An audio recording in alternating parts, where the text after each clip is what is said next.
Out comes Jerry Lawler. And this is Jerry Lawler's in-ring debut in the WWF. No real reaction from the crowd. No. At all when he comes in. Did you notice something, Pete? That he isn't wearing a crown. No, he isn't. No, he's got a singlet on, hasn't he? He's got his singlet. He should have been wearing a crown. Why? Well, his crown was filled with shit. His crown was filled with shit. So Lawler couldn't wear his crown to make his debut because backstage someone had done a big shit in it.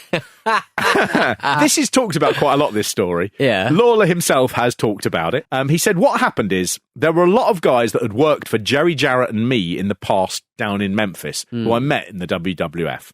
Your shelf life was only so long in the territory, so guys would come in and eventually you'd have to give them their notice or fire them and let them move on to another territory. When I came into the WWE, there were several guys that had worked for Jerry Jarrett and I that didn't have fond memories. They either felt like they didn't make any money down there or they felt like they got fired for no reason or that sort of thing. So there was some animosity towards some guys. He means himself. There was a little incident that happened one night. This night.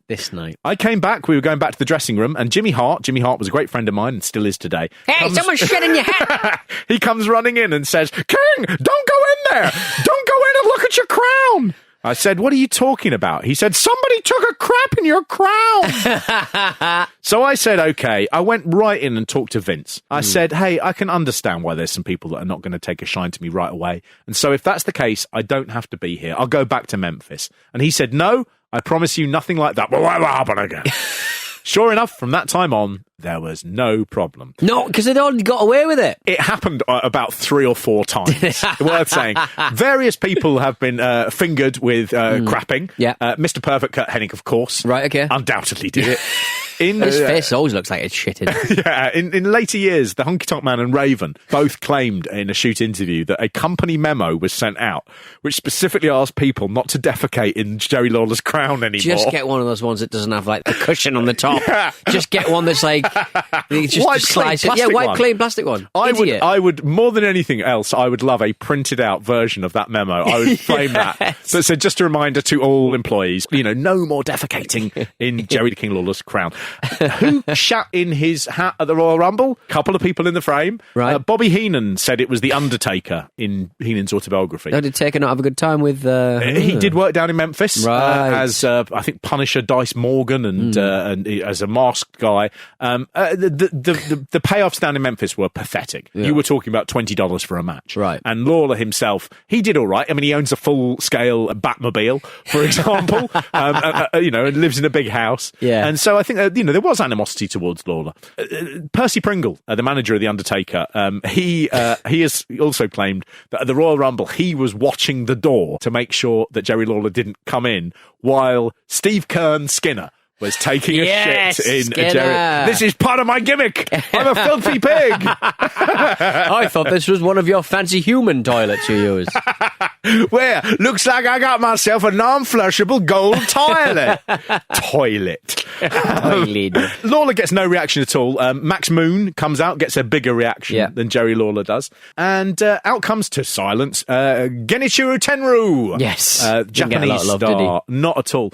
He knows exactly what he wants to get out of this match. So he runs over to Ric Flair and begins chopping him because he wants to basically, it's like going on holiday. Yeah. He wants to come back with snaps. A memory, yeah. And he can say, here are the snaps for the Japanese wrestling magazines. Here I am taking on Flair. Here I am taking on Backlund. Yeah. Here I am avoiding Skinner. I think he goes after Lawler as well. After him, Mr. Perfect comes out. The slightly difficult period where Mr. Perfect was being portrayed as a babyface. He never felt like a natural babyface Perfect. He always seemed... it's too big, too muscular, too squidgy face. Yeah, too good a bumper. He just seemed like a heel. He was cocky and arrogant, and there was something about him that stops you going, he is a babyface I can get behind. Goes straight after Flair. They have their loser leave matches coming up on Raw the next night. And Perfect does eventually eliminate him. It should have happened really quickly. Yeah. It's Flair's last night with the company. He should have just gone in there, attacked him, and just chucked him over the top rope. It would have made Flair you would have got a bigger pop, and Perfect would have seemed like a bigger star and more dangerous. Skinner, out comes Skinner, new WrestleMania favourite. Yes, how about Skinner? It does fuck all. He is the opposite of a money gimmick, isn't he, really? We talked about him not having a figure, which is a sort of like indicator of how much the fans like you. He's also, no one's ever asked why he's not in the Hall of Fame. At this period, everyone is like, 30 legends, 30 future Hall of Famers, and you are a bit like Ann Skinner. You go, yeah, fair enough, 29. You go, Tenru? You go, no, I can see him in the Hall of Fame. It's just the filthy pig. In comes Samu of the Head Shrinkers. He is thrown into the ring by Afa. That family spent generations absolutely nailing the wild Samoan gimmick. Yeah. The way that it passed down through generation after generation. He's actually thrown in as well. Oh, it's really good. Like, otherwise he's just going to run away. Yes. You just have to go, just point him in the right direction. And let him go. And then he'll go mad. It does show that how different the generation that Backlund came from was, because Afa, who throws in Samu, Bob Backlund traded the WWF Tag Team titles with Afa. He had lots of matches against him, and you see Afa, and Afa looks like a granddad. Yeah, it's a weird sort of schism of time where you sort of go, how those men used to work together, and now he's working with that guy's kids. Yeah, astonishing. Berserker comes out. He's a big Viking, isn't he? Yeah, he's a bit. Yeah, just like the Berserker from my memory looked a bit scarier, and the Berserker here, it's just, there's a lot of felt. Yeah, he wears a lot of crap felt, like proper the sort of felt you only saw at school. Yeah, in the dressy up box. Why didn't they sort of just go put him in dirty furs? Yeah, exactly. Yeah, let's make him a little bit like he looks.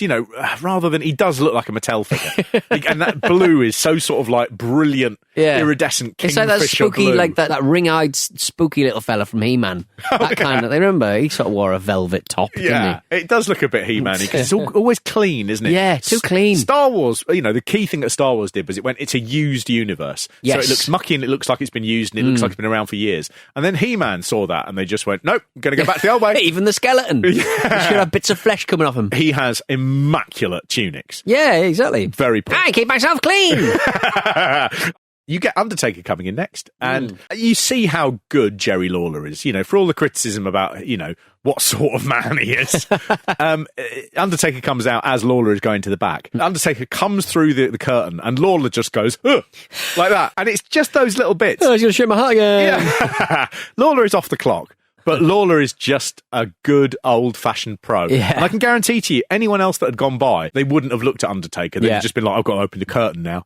And Lawler sees him, and he just does that little bit to give Undertaker a bit more of a rub. Yeah. Goes back, has to clear the shit out of his crown. Bobby Heenan says it was Undertaker, so maybe he's looking at him, he's just like, it's really overpowering Dirty smell of boy. Feces. Terry Taylor comes out. No one cares. Poor Terry. Poor Terry. He goes after Coco Beware. Coco Beware must be annoyed about that. Like, I know you're going, this is where I am in the pecking order, but, I'm a bird. But you get the impression that Coco's like, will you fuck off? Don't associate me with you. I'm trying to get into the mix here. You're stinking me up. You are stinking up my joint. Both of them go out via Ted DiBiase after 30 seconds. As soon as Coco is pulled back into the world he's come from, he's immediately inept again. And then Taker eliminates everybody else in the ring. And oh no! Oh no! Oh no! Who is coming to the ring? It is a mystery South American abominable snowman thing. It's the giant Gonzalez. Yeah. Oh, he wasn't an entrant. He just turned up to kind of... the Undertaker's tall and he's even taller and he just turns up and just slows everything down and everyone's just sort of got to stop what they're doing a little bit. Yeah. So I got, whoa, look how much... He is a very, very big man. He, obviously, we've seen him in WCW as El Gigante. Yeah. The big problem with him is yes, he has the physical attributes. No, he can't do anything with them. Even when he just steps into the ring, you can tell by the way that he plants his foot, you just go, oh my God, he's not good at this. Yes, if the walking is hard, the wrestling's probably not going to be great. And that suit, that legendary suit. It's got hairier, hasn't it? Because he puts more hair on because the first time... Is it? I don't know. When he comes the first time we see him, he's got that fake brown fur. Yeah. That, again, if you were in that school play with the Berserker... Yes, exactly. If they needed a bear in there, your mum would go, I've got this fur stuff. This is the fur stuff that has... obviously the fur on one side, and then the other side, very rough. Yes. Very rough. Yeah. Always looks like it's a bit wet or greasy. And he has got that. Later on, they would remove the fur and it would be airbrushed on. Right, yes. So even worse. He would even worse, like I think, just for me. like a penis. Big sort of like, sheathy penis. I mean, he is appalling. The buzzer goes as well, and Damien Demento is meant to be coming out, and he just sort of goes, I'll wait till this bit's over. Yeah. I don't want this to ruin my career, which is going so well in my only pay-per-view appearance.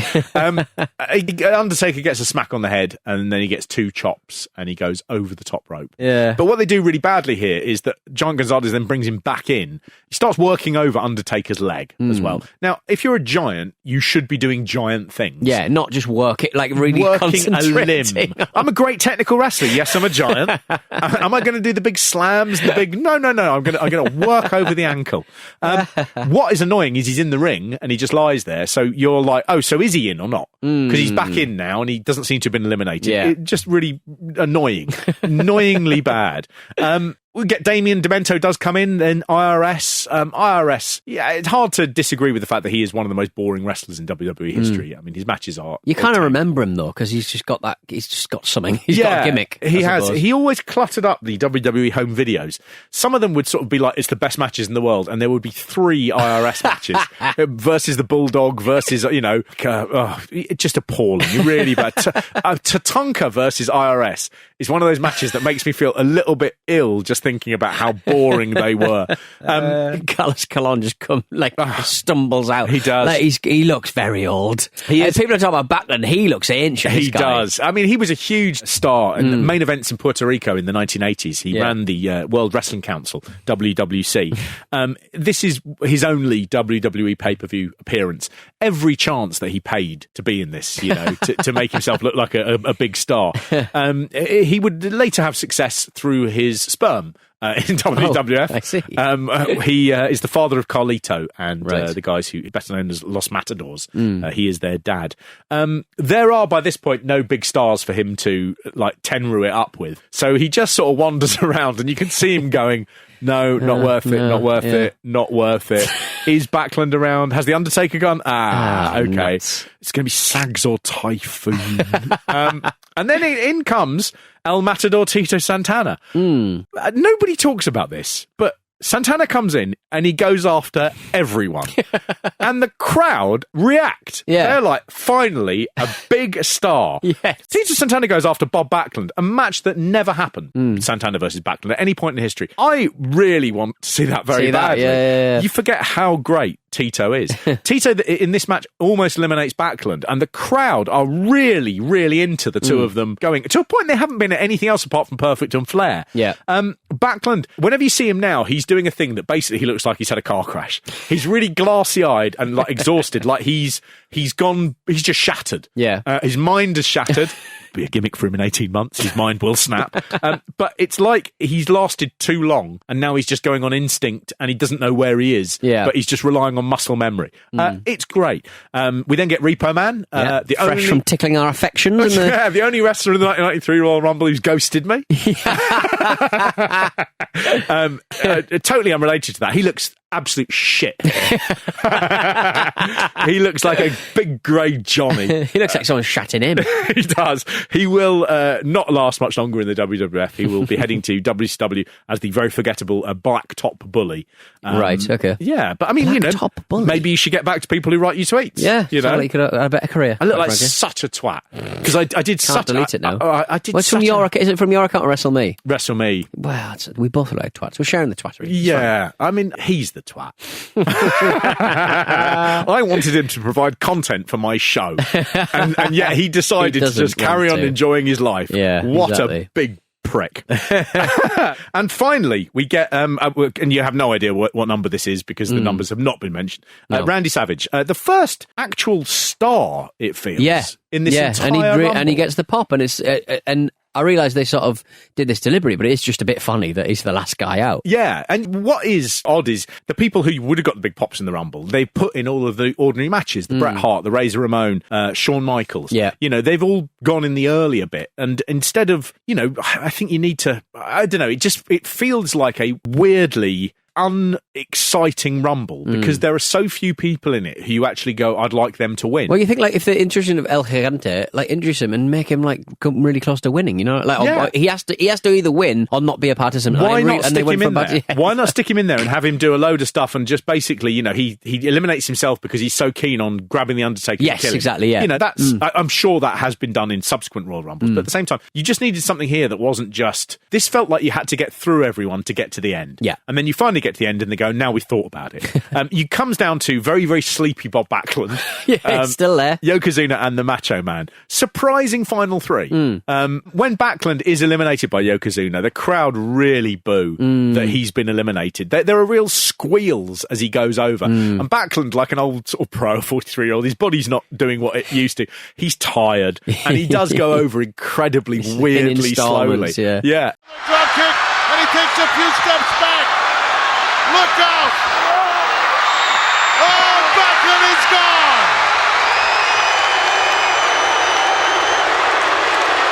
gone! It does makes it sort of like more fun because it looks like he's going to stop himself and then he doesn't. There is then a too long a section, in my opinion, between Randy Savage and Yokozuna. It takes away a lot of the momentum by having them just essentially go on and do a 6-minute match. The thing that gets me is like, so Yokozuna wins the whole thing. Yeah. I know we don't talk about results here in wrestling, but I don't think we should do this. We should have given the spoiler at the start. But Savage goes for a pinfall. Yeah, he does a wonderful Savage elbow. He's looked at Yokozuna, and Savage has never got to work, apart from like some time with Andre the Giant, where he was probably having to be...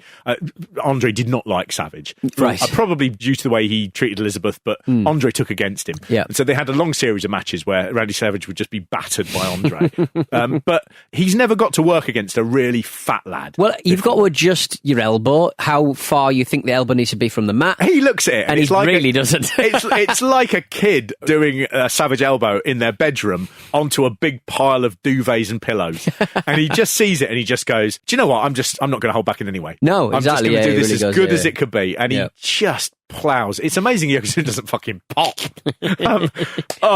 And so he goes for a pinfall, even though they don't count in the Royal Rumble. Such a shame. Stupid match. Such a shame. He did come out last, so he wouldn't have seen any of it. Yeah. But he should have landed, of course, and Yokozuna had done that, even if it took a couple of seconds. But just for him sort to of go for a silly pinfall. Macho Man goes over the top brilliantly. Yes. But going for the pinfall was mad. You're just like, oh, Savage, you fucking moron. Yeah, and like Savage looked good, but I just don't think even Yokozuna doesn't have the kind of tensile strength to flip a man out of the ring. No.